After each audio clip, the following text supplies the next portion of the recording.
मेरे प्यारे व्यूअर साथियों, मैं आप सभी को अपने एजुकेशन चैनल पर पुनः हार्दिक स्वागत करता हूं। और आज मैं हाजिर हूं एक नए टॉपिक के साथ जो कि है भारत में मार्शल आर्ट यानी युद्ध कला।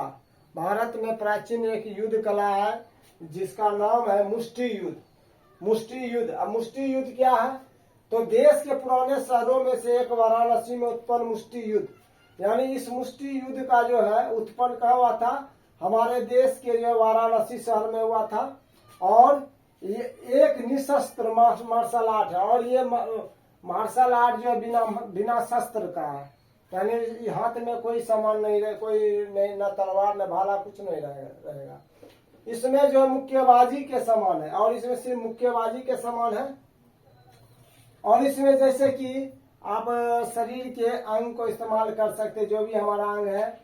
इसमें है लात, घूसे, घुटनी और कोहनी से वार करने जैसी तकनीकों का उपयोग होता है। इसमें लात, घूसा यानी लात हो गया, घूसा हो गया, केहनी हो गया, घुटने हो गया, इससे जो वार किया जाता है, ठीक है, करने जैसी तकनीकों का उपयोग होता है। हालांकि अब शायद ही कभी दिखाई देने वाला यह मार्शल आर्ट 1960 के दशक में काफी लोकप्रिय था।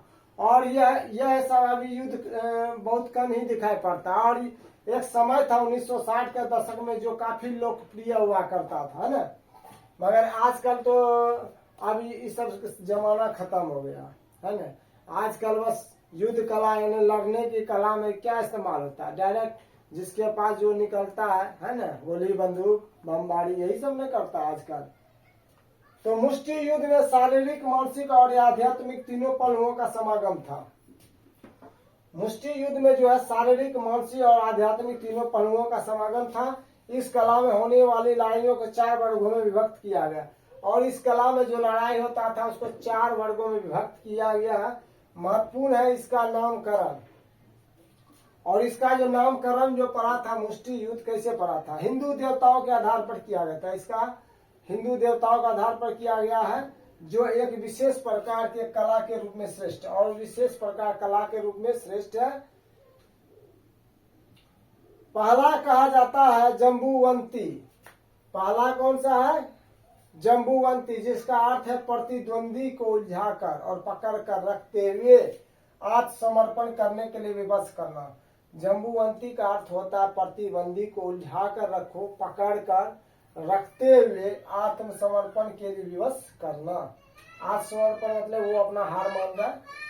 दूसरा है दूसरा हनुमंती, जो तकनीकी श्रेष्ठता के लिए, यानी तकनीकी श्रेष्ठता के लिए है। तीसरा संदर्भित करता भीमसेनी, जो विशुद्ध शक्ति पर केंद्रित है। तीसरा है भीमसेनी, जो कि विशुद्ध शक्ति यानी बल पे जो है केंद्रित है। जबकि अंतिम को कहा जाता है जरासंधि, जो अंग और अस्थि संधि को तोड़ने पर केंद्रित है। और अंतिम जो है जरासंधि, इसमें अंग और अस्थि यानी शरीर के जो है अंग को तोड़ने का काम किया जाता है, जैसे हाथ, पैर, यानी उसके अगला व्यक्ति को जीतने के लिए क्या किया करना, कुछ भी तोड़ ताड़ के जीत जाना शरीर के अंग को, ठीक है। तो इस प्रकार इंटरेस्टिंग कला को और जानने के लिए लाइक करें, सब्सक्राइब करें। मैं और कला को लाऊंगा, युद्ध कला। और आप लोग कौन सा कला का यूज करते हैं वो भी कमेंट कीजिएगा। धन्यवाद।